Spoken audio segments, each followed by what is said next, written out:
Van Hipp's the former chairman of the South Carolina Republican Party, chairman of the American Defense International Corporation. How you doing, Van? Welcome back here. I know you don't have a monitor, but you heard me talking. And Bill, and one day we get back to normal in South Carolina. Well, eventually, maybe Sunday, maybe not. Let's ask the Pope. You heard me talk about Greenville and talk about Charleston, but you want to talk about a specific rural area of your state. What is it? Well, no, I think the rural areas are, I think Trump is going to win. I think the big story is going to be where he wins, Bill. I think it's going to be in the rural areas of South Carolina. I think that's where he's going to get his margin of victory. Such I think as? Greenville's going to be, well, such as, for example, this week, the Low Country Sportsman, which was a big part of Newt Gingrich's ground game in South Carolina. Hunters, fishermen, farmers came together, about 600 of them in a field, who endorsed Newt Gingrich back in 2012. This network covered it live.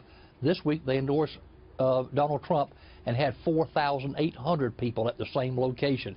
That tells me his strength is going to come from the rural areas. That's why I believe he's going to get You mentioned Low Country, but what part of the Low Country? Low Country being down here along the coast. Where? Colleton County, Dorchester, Beaufort, that area. Okay. And then also over into Hampton County, too. And I would go up to the PD. The rural areas, that's where I think he's going to get his margin of victory. We'll show some polling now. We talked about this yesterday.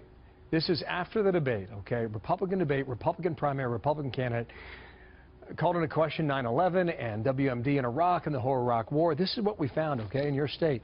Among veterans, Donald Trump actually increased his number from 29% to 37%. Now, why is that happening, Van? I think that Donald Trump, people are, I think underscores the depth and the degree of anger right now towards government and towards politicians. I think it underscores that. I do think, though, that securing the border is an important issue in South Carolina. All the candidates, I think, are talking about it now, but he was one of the first ones to talk about it. So I think that has helped him, and veterans want to see the border secured, too. I would say this, though, along the coast, I do think you're seeing, that's where Jeb Bush is going to do well, I think. But John Kasich, I think Kasich will get a good chunk of vote along the coast with the veterans and a lot of the those who are deciding late. I think there is a bit of a surge for John Kasich, and I think that could be problematic for Jeb Bush. Okay, I just want to show our viewers here the difference from December to now. Trump bumped up 8 points among veterans, okay, Van? Cruz stayed solid. Rubio went up 3 points. Bush went up 5. Among evangelicals in your state, just advance it one time. This is what we find here. These are white evangelicals. Trump wins at 31 at the moment in this poll and Cruz at 23. That with an evangelical message, Trump is still up 8. What explains that? A very prominent Southern Baptist minister endorsed him this week, and his exact quote was that he's brutally honest. People want someone who tells it like it is, and may say some things that other people won't say.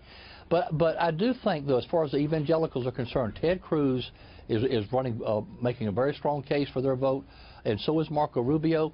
And I think the real fight right now is for who's going to come in second.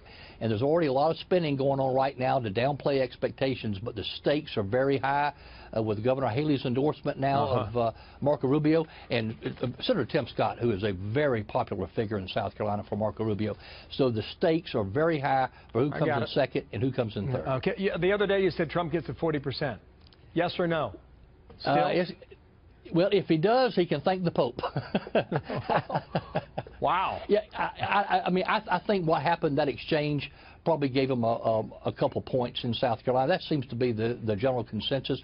Sad thing is, I think I'd love to see all what the Pope said, the full context of that, and I don't think we have the full context of it. Thank you, Van. Van Hipp. We'll see if you're right. Thank you, sir. Thanks for coming back.